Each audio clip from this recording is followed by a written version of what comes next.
All right, here we have a video of Gervonta Tank Davis. Somebody sent me this because they asked me, was I paying attention to Gervonta Davis in the way that he was treating Calvin Ford during the fight in the corner?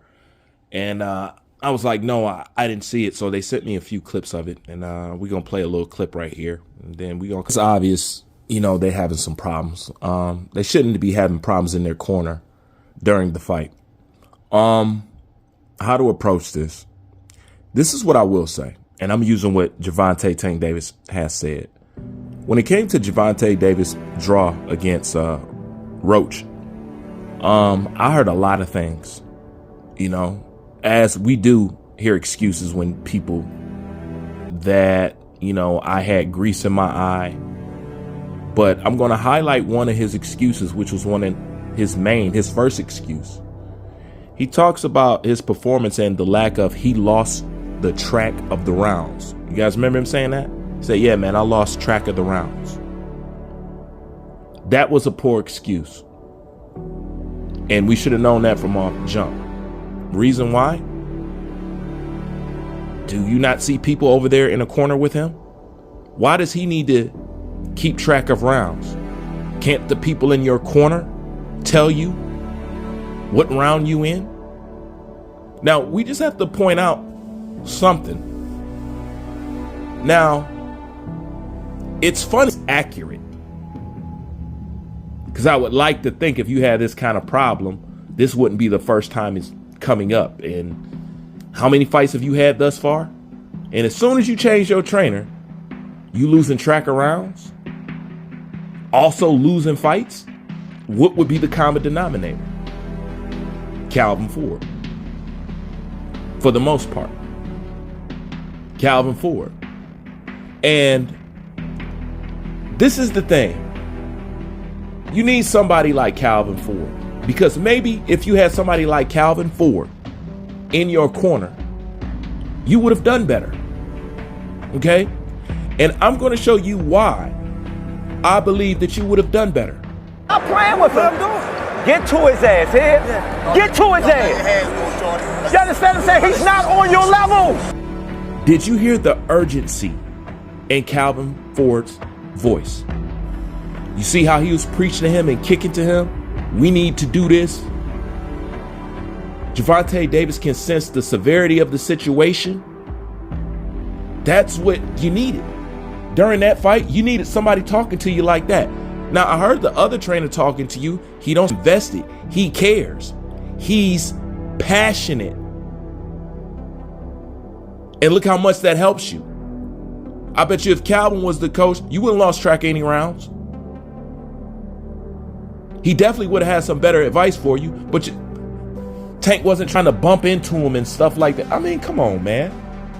Come on. If you ask me, Calvin is Tank's dad. If he's not, then who is? I'm pretty sure on the days when Tank didn't have nothing to eat or a pillow to lay his head on, it was Calvin Ford's plate, and it was Calvin Ford's couch, pull-out couch, and whatever else. That's your dad, bro. That's your dad, man. And nobody's going to care. Obviously, nobody's going to care as much as Calvin. In this world, to have somebody on your team that's invested in you more than just beyond business and a dollar is a freaking blessing. It's okay. You can have problems with them, but you don't dog them in front of the world. It's real men stuff. Because you don't know how this shit came together. Just like your brother. I may have problems with my brother, but I'm not going to dog him out in the street so y'all think y'all can dog him too. No, we going to have this problem in-house. But to everybody else, we tight. I can honestly say that Calvin don't deserve nothing like that. I don't know what's going on, but I don't think nothing would be right if this relationship is jacked up. That man love that boy. It's okay. It's okay. And for him to be treated like this or like that, it make me want to slap Tank. Because you can look in his eyes and tell that man loves Tank, man. Got the man sitting up here crying on TV, man. It ain't nothing weak to it. That's like When he lost his son, you became his son. So the fact that y'all having friction now is like him losing another son. And he's not no young guy. Calvin's an older guy. When you get older, you settle into certain things and feelings a little bit more. You know? But that's his baby. That is his son. But for him to be getting dogged like that, it's totally unnecessary, bro. But you see the difference between his coach and when Calvin is coaching. You see the difference. Stop playing with him. Get to his ass here. Get to his ass. Calvin talking like he the one fighting. That's what you need in your corner. Maybe if you had something like that, you'd done a little bit better.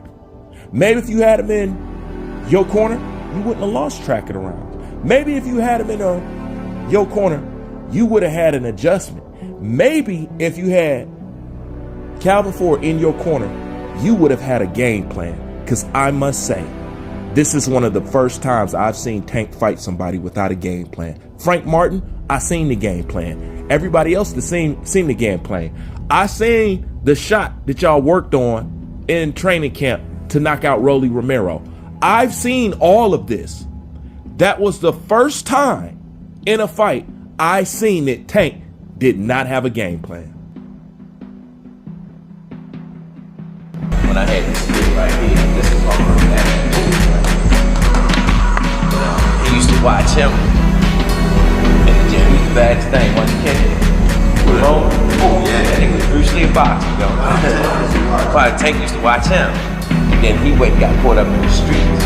And then my son said, man, you should train Shorty. And I started training him. Then we ain't look back since.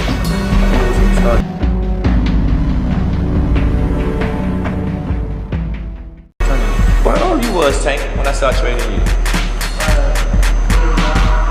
That's how long we been together, man. We've been together like that. We like tight. We tight. Man, see, my son, he's done. But he told me I'd be a good role model for him, you know, so we just been together. Yeah, a lot of years.